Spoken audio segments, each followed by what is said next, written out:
시간을 마쳤는데요. 13절 말씀은 주로 성령에 관한 말씀이었어요. 사실 성령에 관한 말씀은 정말 1년 내내에도 부족할 정도지요. 그런데 우리는 그렇게 긴 시간 또 할 수 없기 때문에 굉장히 짧게 또 핵심만을 가지고 또 말씀을 드렸는데요. 이제 오늘 이어서 이제 13절 이어서 말씀을 드리는데 13절의 내용은 이거잖아요. 그의 성령을 우리에게 주심으로, 주님의 성령이죠. 우리가 그 안에 거하고, 자, 성령, 거룩한 영, 그 뜻이에요. 그 거룩한 영이 이제 우리에게 주어졌으므로, 주어졌다, 이것은 이제 선물이란 뜻이에요. 그래서 우리가 하나님께서 우리에게 주신 은사, 이것도 선물이거든요. 근데 이제 조건이 있어요. 앞에 수식어가 있는데 그게 값없이 주시는 선물, 우리는 은혜라고 합니다. 그러니까 하나님의 거룩한 영을 우리에게 선물로 주셨다, 그 뜻이에요. 그리고 그로 말미암아 우리가 그 안에 거하고, 이제 예수님입니다. 성령님이 오신 것은 예수님이 오신 거예요. 그 안에 거하고, 그가 우리 안에 거한다. 내가 예수님 안에, 예수님이 내 안에 거한다. 우리가 이제 포도나무와 이 가지 비유를 하실 때 주님께서 이제 이 말씀 하셨잖아요. 내가 너희 안에, 또 너희가 내 안에, 관계성을 의미하는 것이죠. 그러니까 사실 부부관계가 아니고는 이렇게 설명하기 정말 어렵습니다. 부부관계는 정말 서로가 하나가 되잖아요. 마음과 육체가 하나가 되잖아요. 그래서 내가 그 안에, 그가 내 안에, 이것인데, 지금 이제 주님께서는 마치 이제 그런 관계처럼 불가분의 관계, 분리될 수 없는 관계로 설명하실 때 내가 너의 안에 들어가 있다는 거예요. 그리고 너는 나의 안에 들어가 있다는 거예요. 그러니까 분리될 수 없다는 거죠. 그냥 주님이 붙잡고 계시니까. 근데 이 모든 것이 성령이 하셨다는 것이죠. 그리고 그 성령 하나님께서 역사하심으로 말미암아 바로 우리가 예수님과의 그런 관계가 형성된, 즉 구원받았다는, 하나님의 자녀가 되었다는, 하나님의 백성이 되었다는, 주님과 동행한다는, 하나님께서 나와 함께 한다는 것을 뭘로 증명할 거냐? 성령 하나님이다 하는 거예요. 그래서 이제 여러분, 성령이 인쳤다 하는 것은 도장을 찍었다, 너는 내 것이다 하고 소유권을 의미하는 건데요. 이게 관계성에 있어서도 철저히 나는 누구냐? 나는 하나님의 백성이다. 하나님께서 선악을 알게 하는 나무의 열매를 창세기 2장에 처음 세우실 때 이 나무의 열매를 따먹으면 너는 정령 죽는다, 이 말씀을 왜 하셨을까? 그 답은 그거예요. 천지를 창조하신 그 하나님은 나에게 있어서 나의 창조자 하나님이고 나는 그분의 백성이다. 그 관계를 분명하게 설정한 겁니다. 그래서 하나님이 누구냐? 나를 만드신 분이다. 그리고 나는 그분에 대해서 어떤 분이, 나는 그분의 백성이다. 이것이 개인이 확산이 됐을 때 그것이 이스라엘이라는 민족을 형성한 거예요. 그것이 또 세계적으로 확산이 됐을 때 그것을 에클레시아, 교회라고 하는 거예요. 그러니까 전부 교회는 그리스도의 몸이다. 이걸 구약적 표현으로 하자면 교회라는 것은 하나님의 백성된 공동체다, 그 말이죠. 그러면 하나님은 뭐냐? 나에게 머리다. 그건 뭐예요? 나의 창조자이시다, 나의 구원자이시다, 나의 지도자이시다, 나의 인도자이시다. 그 의미가 나의 머리다, 이렇게 이제 표현하는 거죠. 자, 그래서 우리가 성령 하나님께서 나와 함께 한다는 것이 얼마나 중요한 거 아니? 예수님께서 내가 이제 가는 것이 너희를 위해서 오히려 더 좋다 말씀하실 때 내가 구원받은 것을 뭘로 증명할 것이냐? 우리는 당신이 구원받은 걸 증명해 보세요. 누가 이단들이 이렇게 이제 부르다고 해봐요. 구원파가. 그럼 우리는 어떻게 해야 됩니까? 그것을 믿음의 확신이 있습니다, 그런다든지 어떤 증거를 대야 될 거 아니에요. 내가 기도했는데 주님이 그렇게 말씀하셨다, 꿈에 그렇게 나왔다, 아니면 점집에 갔더니 무당이 나보다 예수의장이니까 점 안 나온다고 하더라, 뭐라고 이제 뭘 될 거 아닙니까? 그런데 가장 모범답안은 뭐겠습니까? 우리는 이 구원의 근거를 어디서 찾느냐? 그러면 66권 성경에서 찾죠. 성경 말씀을 믿음으로. 그리고 여기 중요한 것입니다. 이 성경 말씀 안에 중요한 게 있어요. 그게 뭐냐? 구원에 대한 약속이 이 성경 안에 있는데요. 이 성경을 기록한 저자가 누구입니까? 성령 하나님이에요. 그러니까 저자이신 성령 하나님께서요, 너는 이와 같이 했을 때, 즉 예수님을 영접했을 때 네가 하나님의 자녀가 된다라는 것을 내가 약속한다. 이거 이 성경이잖아요. 그것을 누가 말씀해? 성령 하나님 했단 말이에요. 사도들을 통해서. 자, 그러면 그 말씀을 듣고 있는 나에게 성령님께서 성경 66권을 통하여서 나에게 말씀하실 때 그것을 확증을 줘버려요. 사실이라고. 그것이 성령의 인침이에요. 이게 성령의 인침의 사건은 성경의 바이블에 기록된 66권의 저자이신 주님이 언약의 책인 66권 바이블을 통하여서 우리에게 확증을 시키는 거예요. 그 확증을 시킬 때 언약의 확증뿐만 아니라 성령 하나님 당신 자신께서 우리 안에 들어와 존재하신다는 거예요. 자, 말씀만 하시는 것이 아니라 말씀하신 그분이 우리 안에 들어와 있다. 우리의 삶에 들어와 있다. 우리의 인생에 들어와 있다. 우리의 가정에 들어와 있다. 우리의 직장에, 우리의 이 삶의 터전에, 우리의 현재와 미래 가운데 주님이 직접 개입했다. 그래서 신이 인간과 함께하는 사건, 이것이 바로 성령의 강림 사건인데, 성령 하나님께서 우리 육체 가운데 들어와 계신다. 그것은요, 이제는 육체가 천하다, 육체는 부패하니까 더럽다, 형이 상학적인 거, 이데아 세상을 구한다, 그리고 영적인 것만이 아름다운 것이라는 걸 다 깨버린 거예요. 육체를 누가 부정하다 하느냐? 하나님은 육체의 하나님이시다. 그러면서 성령 하나님은 육체가 온 것이었다. 그 육체를 성전으로 만드셨다. 그러니까 부정한 것도 거룩한 것에 딱 닿는 순간에 거룩해져 버린 것처럼 이제 우리가 성령님과 딱 터치가 되는 순간에 거룩해져 버린 거예요. 바로 그것이 믿음의 터치죠. 자, 성령님이 그 말씀하시면서 우리를 인쳤다, 확증을 했다 하면서 주님은 이미 성령이 오셨고 성령이 그것을 너에게 도장을 찍었다, 확증을 짓는 거예요. 그리고 에베소 1장에 나와 있는 거, 에베소 4장에 나와 있는 거 다 마찬가지입니다. 확증을 짓는다는 것은 결과적으로 구원의 확신을 유지하라는 거예요. 자, 그러면서 주님께서는 이제 그 성령으로 말미암아 우리가 주님 안에 있다는 것을 우리가 경험하게 된다. 아느니라, 그 말은 경험하게 된다. 이제 귀로만 듣던 그 구원의 지식이 내 마음 가운데, 나의 삶 가운데서 경험이 된다. 누구를 통하여? 성령 하나님을 통하여. 그래서 눈으로 본 바요, 귀로 들은 바요, 손으로 만진 바가 되었다. 이렇게 표현한 거예요. 그래서 이 사도 요한은 경험적 신앙을 굉장히 많이 강조합니다. 이게 지식적인 신앙이 아니에요. 그 지식은 반드시 살아있어야 된다. 살아있으려면 경험이 돼야 돼요. 확인이 돼야 하고 확증이 돼야 돼요. 성령의 인침을 네가 경험을 해야 된다. 그걸 계속 강조하는 거예요. 자, 이렇게 되면 사람이 굉장히 담대해지는 거죠. 자, 그러면서 14절로 간 거예요. 다시 한번 읽어요. 시작. 아버지는 누구예요? 누구 아버지예요? 하늘 아버지죠. 아버지가 아들을 누구예요? 예수님이죠. 예수님을 세상에 구주로 보내신 것을 우리가 뭐 했고 언제 봤어요? 또 증언하느니. 자, 요한은 볼 수 있어요. 근데 요한 일서를 읽고 있는 청중들은 봤어요? 못 봤어요? 독자들은 못 봤어요. 그런데 보았다라고 증거하는 거예요. 자, 그리고 2000년이 지났어요. 그러면 이 사건이 요한의 스토리가 됐고요. 요한의 이 마르투스, 요한의 증언이 되면 안 돼요. 이것은 마이 스토리가 돼야 돼요. 그리고 나의 증언이 돼야 돼요. 그렇잖아요. 자, 이것이 그의 이야기가 아니라 나의 이야기가 되고, 그의 목격담이 아니라 나의 목격담이 돼야 되잖아요. 요한은 그걸 강조하는 거예요. 우리가 보았던 그분을 너희도 봐야 되고 보았고, 이렇게 들어가는 거예요. 그래서 요한 1장에서부터 계속적으로 주님과 함께 동행, 그리고 경험하는 것, 그리고 하나님을 안다 하는 단어 가운데 계속 끌고 가는 거예요. 그러니까 신앙이 살아있는 거예요. 꿈틀꿈틀 살아있는 거예요. 그러니까 저 사람 형식적인 사람이 아니네. 진짜 신앙이 살아있네. 그의 삶을 통해 나타나는 거죠. 하나님을 믿으면서도 하나님을 안 믿는 사람처럼 사는 사람도 있고, 하나님을 믿는데 하나님을 정말 하나님 살아계신 것처럼 믿는 사람이 있다 이 말이에요. 어떤 사람입니까? 하나님을 믿으면서 낙심하고 염려하고 의심하고 두려워하고 불안해하고 두려워, 변화되지 않는 그러한 삶 가운데에서 벗어나지 못하는 과거의 옛 습관 가운데 머물러 있으면 항상 지고 있잖아요.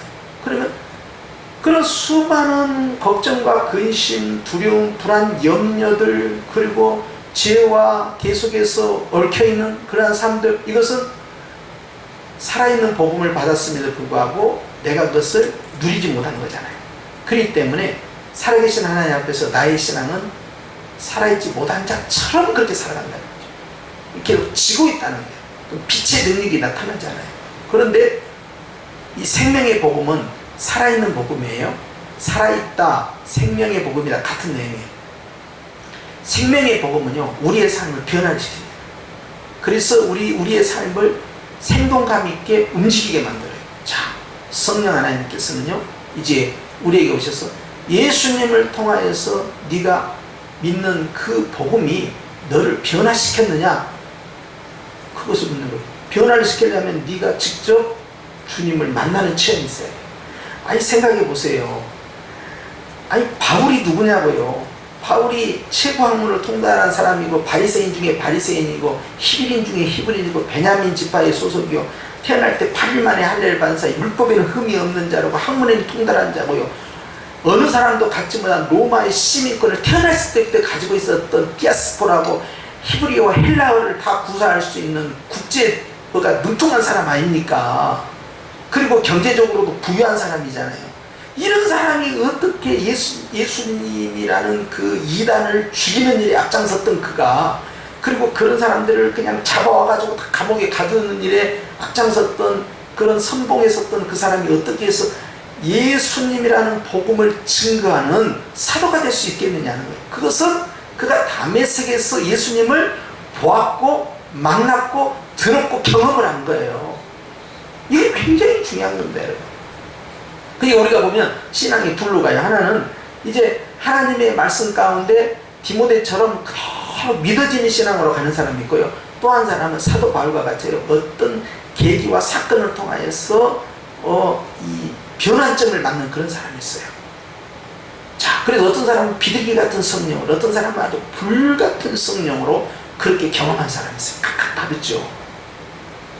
자, 디모데가 온유하게 성장했다고 해서 비둘기 같은 성령을 받아서 그의 믿음이 작다고 할 수 없습니다. 그러나 바울처럼 강한 사람은 불이 필요했던 거예요.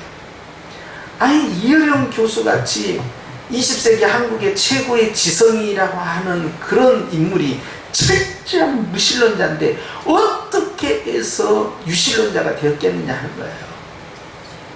인문학에 있어서, 사회과학에 있어서 누가 그 달변가와 대화, 그 지식인과 대화할 수 있어요? 그 사람이 갖고 있는 이론과 논리, 모든 무신론을 이끌고 갔던 대표적인 석학이 말이죠. 그가 어떻게 무너졌느냐는 거예요. 가족이었잖아요. 가족이 흔들어댔잖아요, 안에서. 사랑하는 딸을 너무 사랑했잖아요. 그 딸을 사랑했으면 하나님을 봤잖아요. 그가 무너졌잖아요. 이제는 기독교의 최고의 변론가가 된 거예요. 하나님은요, 절대 무너지지 않을 것 같은 사람, 이런 사람들을 하나님을 만나는 경험을 시킵니다. 사건을 통하여, 상황을 통하여, 어떤 놀라운 충격적인 일들을 통해서 하나님이 흔들어대는 거예요. 영적 지진을 일으키죠. 그리고 주님을 만나게 해요. 그래서 정말 이 집안의 이 장손이기 때문에 이 제사를 다 지내야 될 사람인데 저 사람이 정말 예수님을 믿을 수 있을까? 믿는 일이 벌어진다. 저 사람은 절대 무신론자인데 어떻게 저 사람, 저 무신론자가 어떻게 하나님을 믿을까? 믿게 되는 계기가 발생한다. 기가 막힌 일이죠. 이게 놀라운 일들이에요. 하나님이 이 일을 하신다고. 어떻게 저렇게 술만 마시고 말이죠, 쌍꾼이고 말이죠, 주먹질하고 말이죠, 그렇게 그냥 평양 일대를 그냥 돌아다니면서 그렇게 사람들한테서 말이죠, 손가락질을 받던 그런 사람이 어떻게 해서 목사가 되고 한국 최초의 7인의 명단에 들어가고 그리고 최초의 한국 선교사가 되어서 복음을 전파하는 그런 인물이 될 수 있겠느냐는 거예요. 우리 믿음의 선진들이 그냥 온순한 양반집에서 그냥 이렇게 성장해가지고 예수님 영접하고 그렇게 해서 신학교 가고 그런 게 아닙니다. 한국 문화는 기독교 문화와 맞지 않았잖아요. 가난했을 뿐만 아니라 철저히 불교와 유교, 성리학에 묶여 있었잖아요. 이것이 깨지려면 전환점이 있었던 거예요. 하나님께서 한 사람 한 사람을 불러서 일꾼을 세우는데요, 목격자로 세우기 위해서는 경험을 시킵니다. 나는 보았네, 나는 들었네, 나는 알았네. 내가 만난 예수님, 내가 만난 성령님, 내가 만난 하나님. 이 경험을 통해서요, 그 사람이 히스토리가 아니라 마이 스토리를 만들어낸 거예요. 그리고 내가 주님을 2000년 전 그 주님이 시공간을 초월해서 지금 나의 하나님이요, 지금 나의 구원자라는 사실을 경험하게 될 때 그가 가서 복음을 전하는데, 땅속에 묻혀있는 보화를, 어마어마한 보화를 발견했기 때문에 모든 것을 다 팔아도 아깝지 아니하는 그런 경험처럼 자신의 인생을, 내가 비록 하버드대를 나오고 거기서 박사학위를 받아왔다 하더라도 내가 예수 그리스도 복음을 전하는 일에 있어서는 이것을 부투같이 여기고 배설물처럼 여기고, 내가 몽골에 가서 복음을 전파하리라, 내가 아프리카에 가서 복음을 전파하리라, 내가 선교지 가서 내 목숨을 다 던지게도 그만한 가치가 있다. 왜? 예수라는 분이 바로 그런 분이라. 나의 창조주 하나님이시오, 나의 구원자시오. 천국의 경험을 하게 되면, 복음에 대한 맛을 알게 되면, 예수님이 누군지 경험하게 되면 가장 소중한 걸 선택할 수밖에 없어요. 차선책을 구하는 게 아닙니다. 최선책을 구하는 거예요. 최선이 뭐였느냐? 바로 예수 그리스도예요. 근데 그분이 나에게, 얘야 너는 가서 사업을 많이 했으면 좋겠다. 얘야 너는 가서 선교지에 가서 복음을 전했으면 좋겠다. 얘야 너는 또 직장생활을 하면서 네가 그 영역에서 그리스도의 빛을 드러냈으면 좋겠다. 하나님이 각각의 사인이 오지 않겠습니까? 거기에 소명의 반응을 보이는 거예요. 하나님, 내가 그렇게 하겠나이다. 내가 주를 위해서 그렇게 하겠다. 그 가운데서 일부는 선교지로 가고, 일부는 직장을 하고, 일부는 사업장을 하고, 일부는 또 하나님이 지시하는 삶의 터전에 가서 자기 자신을 그 속에 중심에 잡게 만들고 하나님의 뜻대로 쓰임을 받는 거예요. 주님을 경험하고 나니까 가치가 바뀌기 시작하는 거예요. 옛날에는 다른 것을 위해서 살았는데 이제는 예수를 위해서 산단 말이죠. 전에는 내가 생각했던 것, 내가 소중하게 여겼던 것들에 굉장히 집중력을 가졌는데 이제는 보다 더 큰 가치를 깨닫는 거예요. 그리고 내가 그 큰 가치를 위해서 다른 것들을 내려놓을 만한 의미가 있다는 걸 깨닫는 거죠. 그런데 하나님께서는요, 내가 10가지를 포기하면 주님은 우리에게 10,000가지를 주신다는 사실이에요. 그러니까 주님께 말씀하실 때 네가 나를 위하여서 네 부모나 네 자식이나 전토나 또 네가 가지고 있는 재물이나 네 명예나 이런 걸 다 내려놓게 되면 내가 너에게 100배나 복을 주고 금생과 내 생에 있어서 복을 받지 못할 자, 즉 영생을 얻지 못할 자가 없다. 주님은 그렇게 선포해요. 그러면 하나님께서는요, 우리에게 각각의 영역에 있어서 가장 중요한 건 주님을 경험시키는 거예요. 성령 하나님이 그 일을 하시는 거죠. 그러니까 교회가 살아있다, 예배가 살아있다, 찬양이 살아있다, 기도가 살아있다, 그 사람의 삶이 살아있다, 굉장히 역동적이게 다이나믹하다, 굉장히 신나다, 즐겁다, 이것이 전부 첫사랑과 연결되어 있잖아요. 이 첫사랑, 예수님을 만난 첫사랑, 이것이 구원의 기쁨이잖아요. 이것이 바로 성령의 기쁨이잖아요. 이것이 성령의 충만이잖아요. 여기와 전부 연결되어 있는 거예요. 은사의 이야기가 아닙니다. 성령 충만하고 은사하고 겹으시키면 안 돼요. 그래서 은사는 사역의 이야기예요. 그러니까 내가 예수님을 만났네, 보았네, 들었네, 마리아처럼 부활하신 주님을 경험하게 되면 기쁨이 넘치는 거예요. 그런 것처럼 구원의 기쁨, 생명의 기쁨, 성령의 기쁨, 이것이 성령 충만, 이 안에서 삶이 바뀌기 시작합니다. 좋은 것을 선택합니다. 더 좋은 것. 다른 것은 아주 의미가 없게 보는, 전에는 그냥 저거 하나를 갖고 그냥 아웅다웅 생각하면서 그냥 저것이 놓치면 안 된다고 그렇게 했던 것들이 이게 별것이 아닌 거예요. 그냥 너무나 좋은 걸 봐버리니까. 너무 크고 아름다운 영광의 것을 보는 순간에 나머지 것들에 대해서 의미를 못 찾기 시작하는 거예요. 너무 좋은 걸 봤기 때문에. 바로 복음이 그렇다는 거예요. 예수님이 그렇다는 거. 예수님 안에 들어가면 놀라운 것은 만족스러운데 끝이 없다는 것이에요. 만족은 되는데 끝이 없어요. 그러니까 그분의 사랑, 그분의 은혜는 할 길이 없다는 거예요. 하늘보다도 높고 바다보다도 높다 이 말이에요. 얼마나 깊고 높고 길고 아름다운지 알 수가 없어요.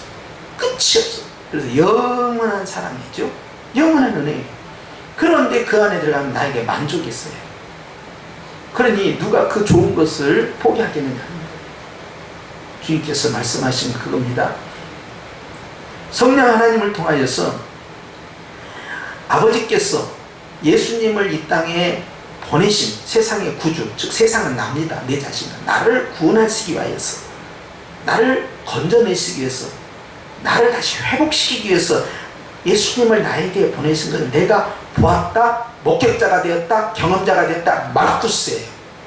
그러면 나는 증언할 수 있는 거예요.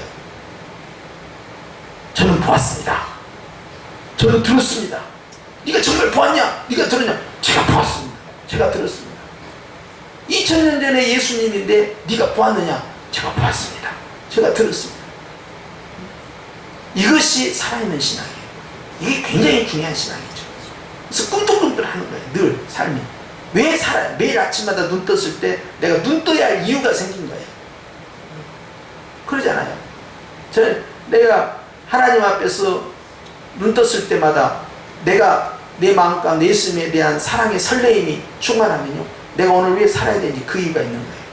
물론 이제 사랑하는 가족들을 위해서, 또 자녀들을 위해서, 또 내 삶의 어떤 성공을 위해서, 또 행복을 위해서 눈 뜰 수 있잖아요. 그런데 그것이 나쁘다는 뜻이 아닙니다.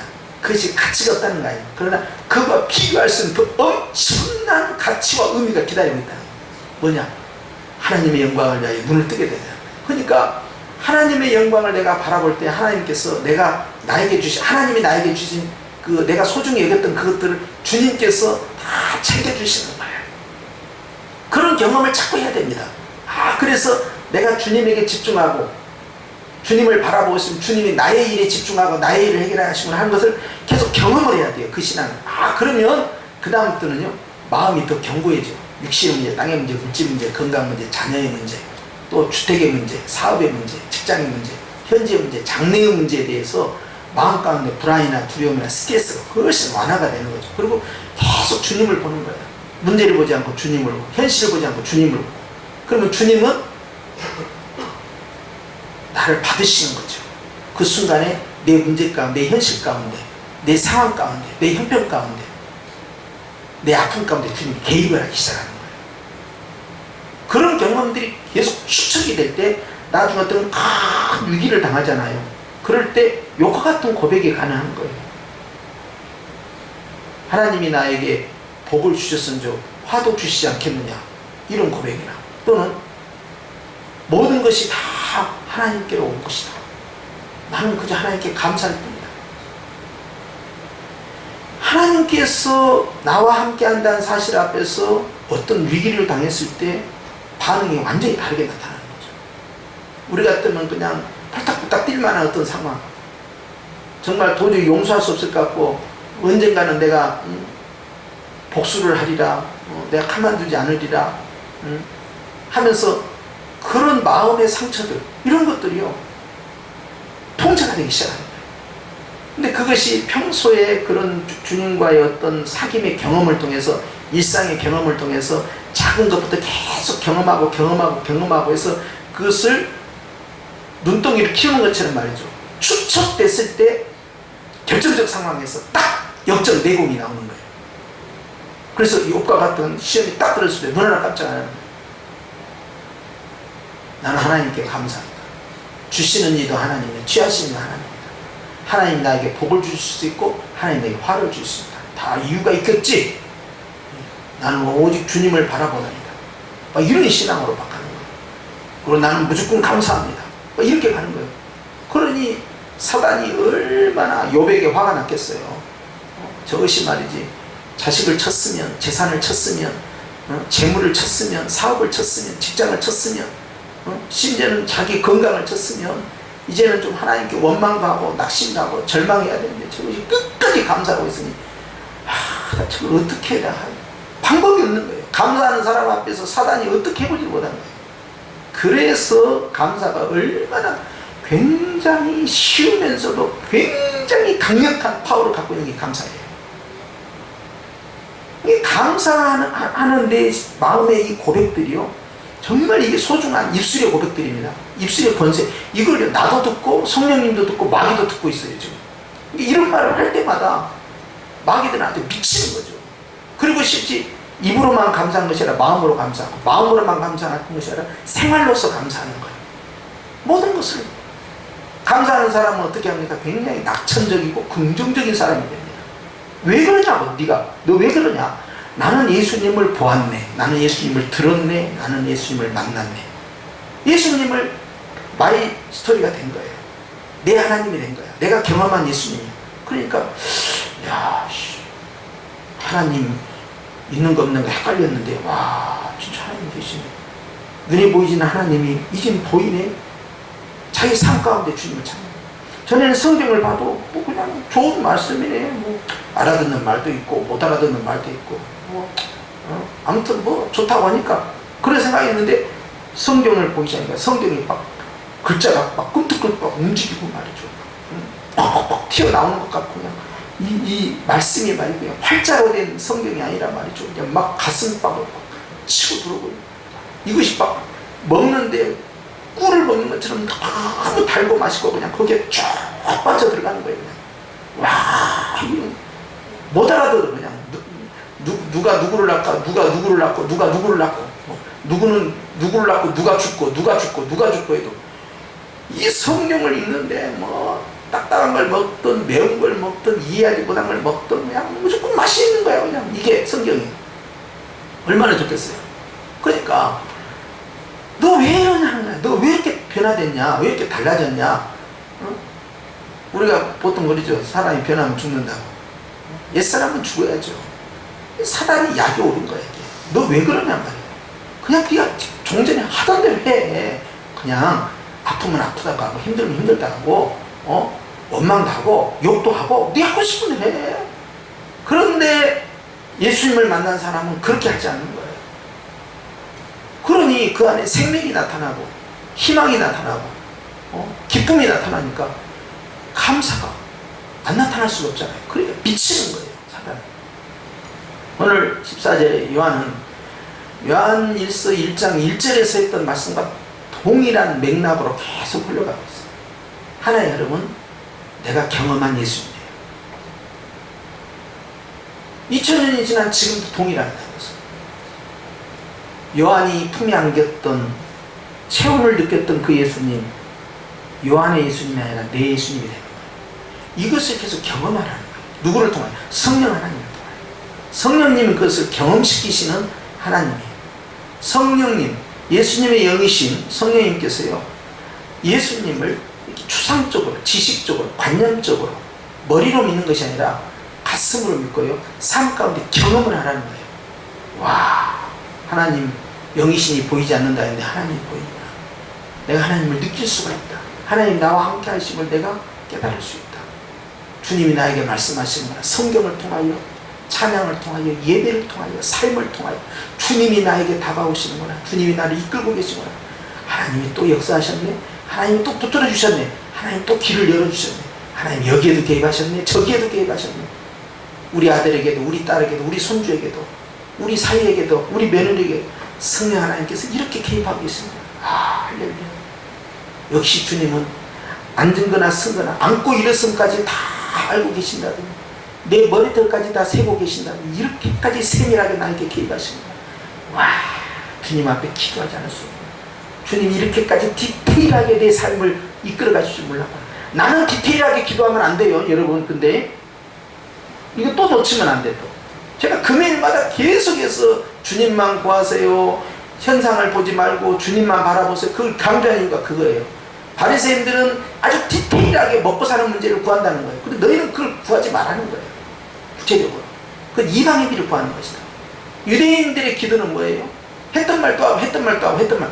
아니, 한 번 주님 앞에서 죄사함 받았습니다, 구원 받았습니다 하면 그걸로 끝나야 돼요.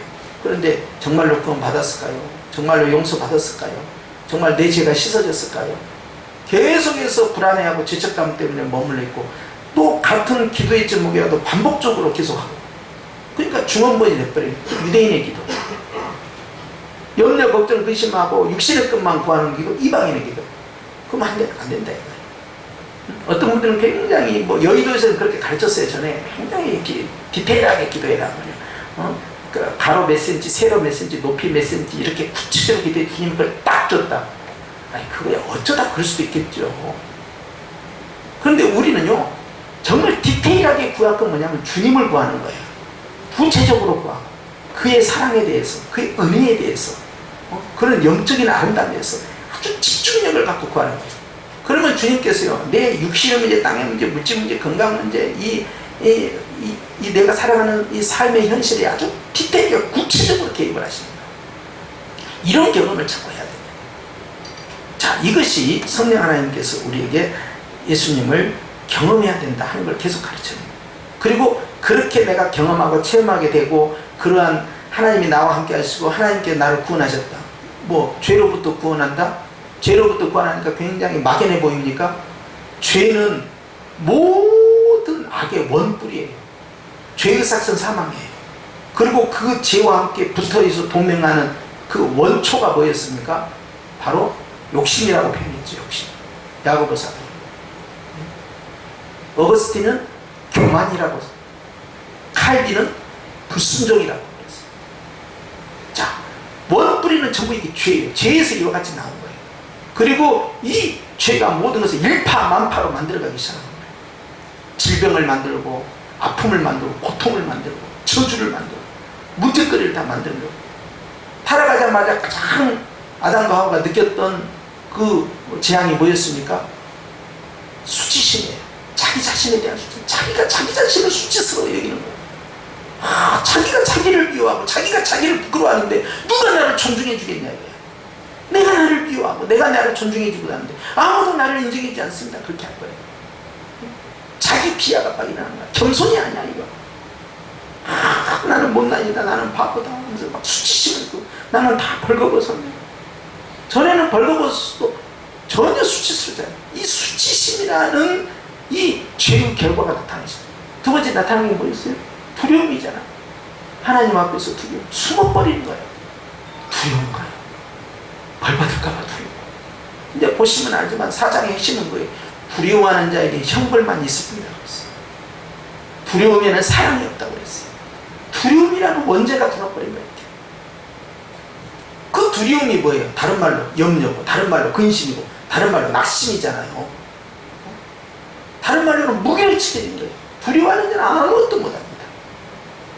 그렇기 때문에 주님은 두려워하지 말라, 두려워하지 말라, 두려워하지 말라. 성경에서 수없이 두려워하지 말라 이렇게 말씀하고 계신 거죠. 주님을 경험한 사람만이, 주님을 만난 사람만이 자신의 삶 가운데서 확실하게 하나님의 사랑, 하나님의 복음을 증거할 수가 있어요. 그래서 그가 증인, 즉 마르투스가 되는 거예요. 성령이 너에게 임하시면 너희가 권능을 받고 그랬어요. 성령이 너에게 임하시면, 자, 성령님이 개입한다는 거죠. 자, 여기 본문에 또 성령이 개입해요. 성령이 개입하게 되면 너희가 권능을 받아요. 자, 어떤 권능일까요? 병 고치는 권능, 귀신 쫓아내는 권능, 이것만 권능이라고 생각하십니까? 여러분, 담대함이에요. 담대함. 그러니까 오순절 사건 때 벌어진 사건을 보라는 거예요. 오순절 사건 때는 창세기 3장과 완전히 반대된 이야기예요. 그들이 창세기 3장에서는 사단의 소리를 들었잖아요. 그런데 사도행전 2장에서 누구의 소리를 들었어요? 성령의 소리를 들었어요. 급하고 강했던 바람의 소리가 귀를 통하여, 청각을 통하여 임하기 시작합니다. 그들이 사단하고 대화를 했잖아요. 그 입술로 범죄고 거짓말이고 서로가 서로를 핑계대면서 너 때문에 그랬다 원망했잖아요. 그런데 그 입술이 어떻게 성령의 말하게 하심에 따라서 그들이 말을 하기 시작한 거예요. 이것이 방언이었던 거예요. 그리고 그때는 본즉 보암직하다 이거예요. 먹음직하고 탐스럽기도 하고 보암직하다 이거야. 눈으로서 전에는 그 생명나무, 이 선악을 알게 한 나무를 봤을 때 전혀 그런 시각으로 보지 않았는데 딱 눈으로 보는 순간에 타락을 했잖아요. 그럴 때 주님께서 사도행전 2장에 뭘 보여주셨어요? 시각으로 범죄한 그것을 어떻게 치유하십니까? 주님께서 불덩어리, 불꽃 같은 성령의 임재를 보게 만든 거예요. 이 청각이나 이 시각이나 말이죠. 또 이 입술이나 주님이 완전히 바꿔버린 거예요. 그런데 거기에 핵심이 들어있습니다. 그들이 담대히 말했다 그랬어요. 담대히. 이게 굉장히 중요해요. 여호수아도 가나안 땅에 들어갈 때 무기가 딱 하나예요. 딴 거 아닙니다. 담대히 해요. 담대히. 하나님을 의지해서 담대히. 담대한 사람은 순종도 잘해요. 66번에 순종도 잘해요. 아, 이렇게 순종했다가 이거 나중에 문제가 되면 어떻게 하지? 이것 때문에 곤란한 일이 생기면 어떻게 하지? 담대한 사람은요, 주저하지 않습니다. 결정이 너무 쉬워. 이렇게 해야 될까? 저렇게 해야 될까? 시간을 끌지 않습니다. 바로 결단을 내려요. 결정장애가 없다는 거예요. 그냥 주님 뜻대로 할렐루야 탁 하는 거예요. 담대함이에요. 담대한 사람은 순종도 잘해요. 왜 이 사람이 이렇게 담대해졌어요? 보았다니까요, 들었다니까요, 알았다니까요. 그분이 나를 얼마나 사랑하신지, 그분이 나를 위하여 어떤 일을 하셨는지 나를 보았다니까요. 그리고 그분이 나와 함께 하시면 내가 들었다니까요, 경험했다니까요. 그러니까 담대해지는 거예요. 눈으로 범죄한 거 눈으로 치유하시고, 귀로 범죄한 거 귀로 치유하시고, 입술로 범죄한 거 입술로 치유하시고, 마음에 악한 걸 먹으면 주님께서 마음을 바꾸셔서 그 마음 가운데 성령님이 들어오셔서 지성소로 삼으신 거예요. 육체의 타락에서 너는 흑인이 흑으로 돌아가라. 육체의 범죄한 가운데 이 육체를 주님은 성령 하나님께서는 성전, 거룩한 전으로 만들었어요. 왜? 거룩한 영, 성령이 들어오시죠. 그래서 이 14절의 핵심은 그거예요. 나는 보았다. 내가 본 것을 너희들도 봐야 된다. 그리고 나는 증언했다. 너희들도 증언해야 된다. 누가 증언자가 됩니까? 누가 사명자, 누가 전도자, 누가 선교사, 누가 그리스도의 복음을 나타내는 자예요? 경험한 자예요. 들은 자예요. 본 자예요. 체험한 자예요. 확신이 있잖아요. 확신이. 그래서 구원의 기쁨과 구원의 확신 가운데서 할 일이 뭐예요? 증거하는 거죠. 기쁨이 있으면요, 그 사람을 가만히 있지 못하게 만듭니다. 역동적으로 만들어요. 삶을 역동적으로. 그리고 안에 갇혀있는 것이 아니라 바깥쪽으로 나가도록 만들어요. 움직이게끔 만들어요. 기쁨이 있으니까. 그 행복 바이러스가 막 퍼져나가요. 그리스도의 복음을 전하면서. 그렇죠. 그리고 이 사람이 확신을 갖게 되니까 담대해지는 거예요. 확신, 담대함, 이것은요, 강력한 이 철옹성과도 같아요. 전신갑주와도 같아요. 그러니까 두렵지 않는 거예요. 강하게 밀어붙이는 거예요. 결정이 빠르다니까요. 순종이 빠르다니까요. 주저주저 할 이유가 하나도 없는 거예요.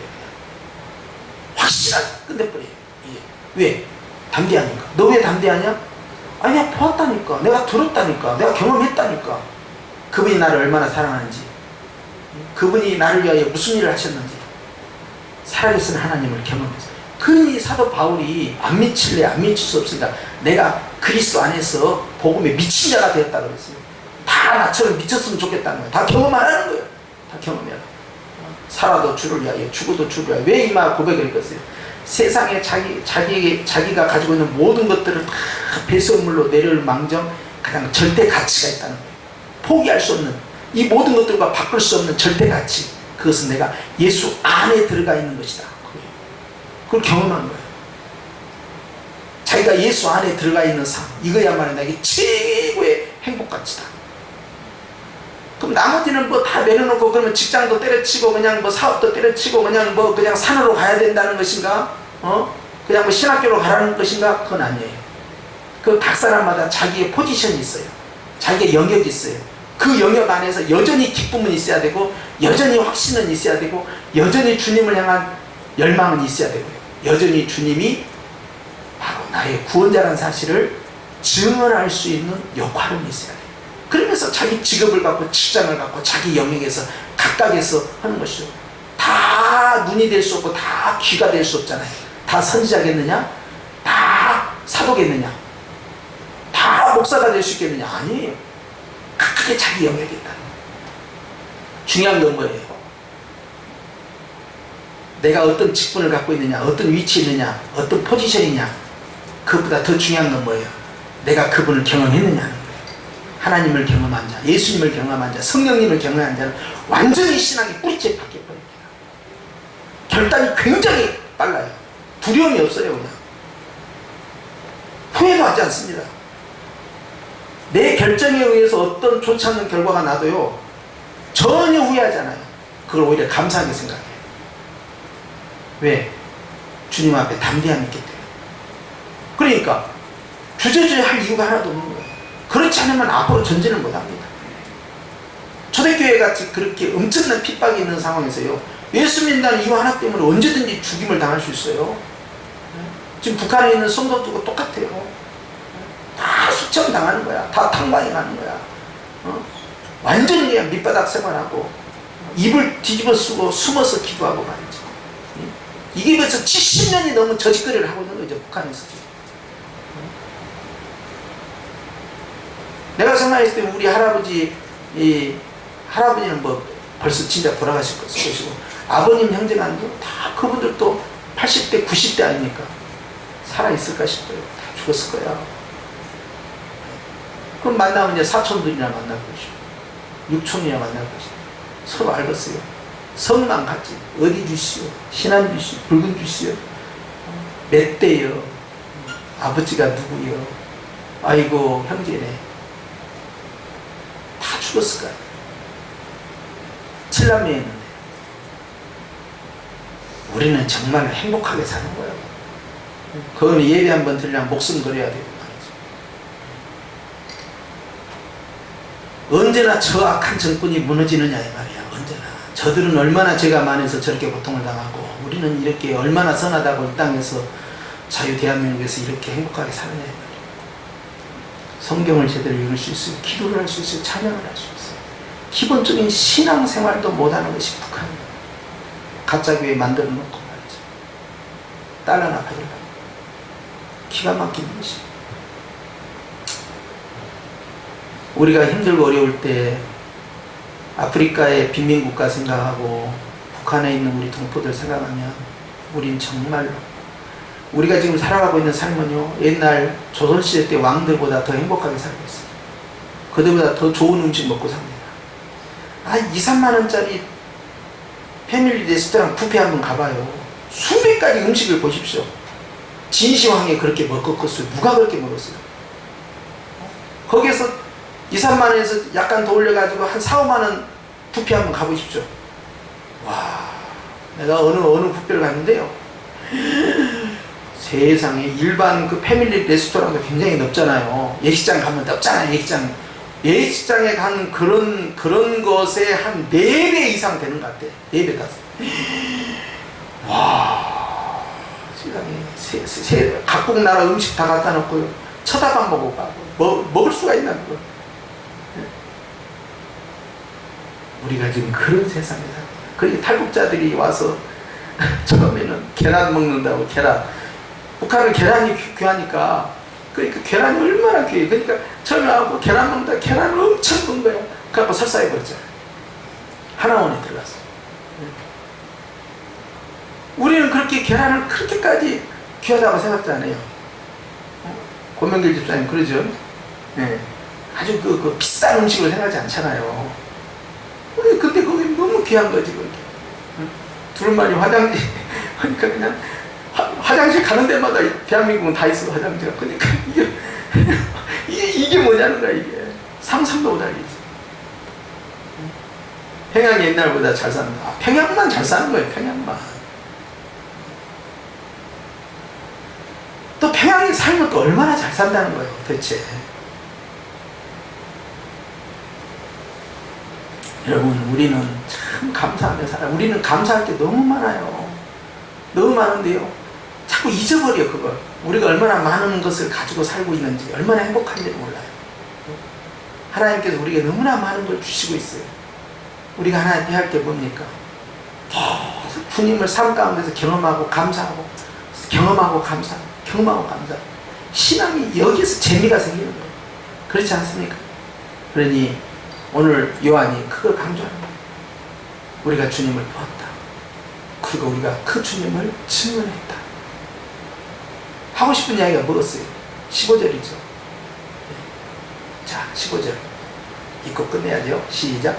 누구든지 예수를 하나님의 아들이라 시인하면 하나님이 그의 안에 거하시고 그도 하나님 안에 거하시고. 답은 그거예요. 항상 결론은 예수님이에요.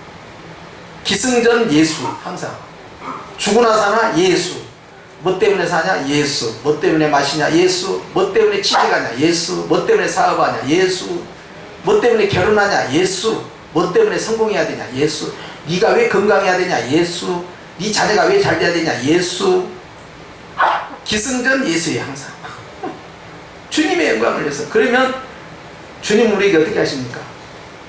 하나님이 가진 모든 것을 다 쏟아부어 버린 거예요. 그것이 에베소 3장 19절 20절 말씀이에요.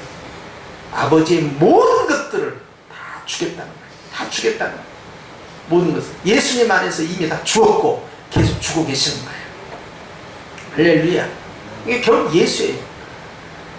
누구든지 예수를 하나님의 아들이라 시인하면 너의 삶 가운데 예수가 있느냐는 거예요. 지금 이것은 이제 이단들이요, 예수님을 인정하지 않는 그 이단들이, 초대교회 이단들 있잖아요. 거기에 대한 경계고, 또 예수님이 육체를 갖고 이 땅에 신이 인간에 대해서 왔다가 인간을 위해서 고통받고 죽으시고 부활에 승천했다는 이 사실을 안 믿는 거예요. 그러니까 신은 인간이 될 수 없다. 즉 이 거룩한 것, 형이상학적인 것은 이 밑에 있는 이 물질, 이 더러운 물질로 올 수가 없다는 주장이에요. 이게 영주주의거든요. 자, 영주주의들 입장에서는 하나님의 아들이 육체를 입고 왔다는 사실을 인정하지 않는 거예요. 자, 그걸 경계한 거지만 21세기에서 우리가 어떻게 적용합니까? 우리의 삶 가운데서 예수님이 계속해서 시인돼야 된다, 예수님이 고백돼야 된다는 거예요. 무슨 일을 하든지 어디에 가든지 항상 예수.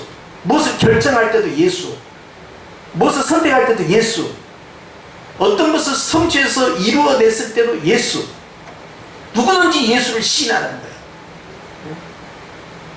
요즘에 이제 그 미스 코리아 뭐 그런 선발대회가 안 합디다마는 이제 중계방송 안 하더라고요. 근데 그때 가끔 믿는 사람들이 1등으로 당선이 되면, 챔피언이 되면은 하나님께 영광을 돌리고 이게 잘 나와요. 연예인들 가운데도 그렇게 하는 사람이 있고, 또 운동선수들 가운데서 그런 사람들이 있어요. 기도하는 사람도 있고. 의식이 뭐냐? 예수예요, 예수. 내 모든 걸 다해 하나님께 영광이에요. 그분이 나를 위해 존재하는 것이 아니라 내가 그분을 위해 존재한다. 그분의 사랑을 알았기 때문에 그런 거예요. 그분이 나에게 모든 것을 올인했다는 걸 알기 때문에 내가 올인을 한 거예요. 그러면 나는 주님이 나를 향하여 올인했다는 사실을 계속 경험하면서 사는 거예요. 주님께서 모세를 통하여서 시편에 90편과 91편에 모세의 시편이거든요. 이런 말씀이세요. 내가 그를 높였은즉, 즉 내가 하나님을 높였은즉 하나님이 나를 높인다. 이게 굉장히 중요한 겁니다. 하나님의 사랑을 알기에 그분에 대해서 감사로 높인 거잖아요. 그때 주님 나에게 어떻게 하느냐? 나의 삶을 완전히 바꿔버리죠. 사랑하는 성도 여러분, 오늘도 우리는 하나님 앞에서 날마다 예수님을 경험하는, 삶 가운데서 체험하는 그런 멋진 신앙이 되기를 축원합니다. 그리고 바로 그 예수님을 영으로 육으로 삶 가운데서 늘 시인하고 증언하고 경험할 수 있기를 축원합니다. 그래서 누가 하셨습니다? 주님이 하셨습니다. 누가 수고하셨습니다? 주님이 수고하셨습니다. 누가 이것을 이루어 주셨습니다? 주님이 이루어 주셨습니다. 항상 예수. 그렇게도 부족해요. 왜? 주님은 당신의 모든 것을 나에게다 줘버리거든요. 이것을 경험을 했다는 거예요, 요한은. 그리고 우리에게도 그것을 경험해보라는 거예요. 하나님이 얼마만큼 너를 사랑하는지. 질병으로부터 구원하고, 죄로부터 구원하고, 물질로부터 구원하고, 얽히고 섞인 근심과 걱정으로부터 너를 건져내신, 구원하신 그 예수, 네가 매일같이 경험해서 오직 주님을 시인하는 자가 되어라. 그러면 너는 하나님 안에 있는 자다. 할렐루야. 오늘 또 우리는 흔들려서는 아니 됩니다. 우리의 마음은 항상 견고해야 됩니다. 어떤 말을 들어 어떤 상황을 들어 주님 앞에서 내 신령을 견고히 지켜가면서 승리해 나가는 저와 여러분이 되실 주님을 축원합니다. 기도하십시오.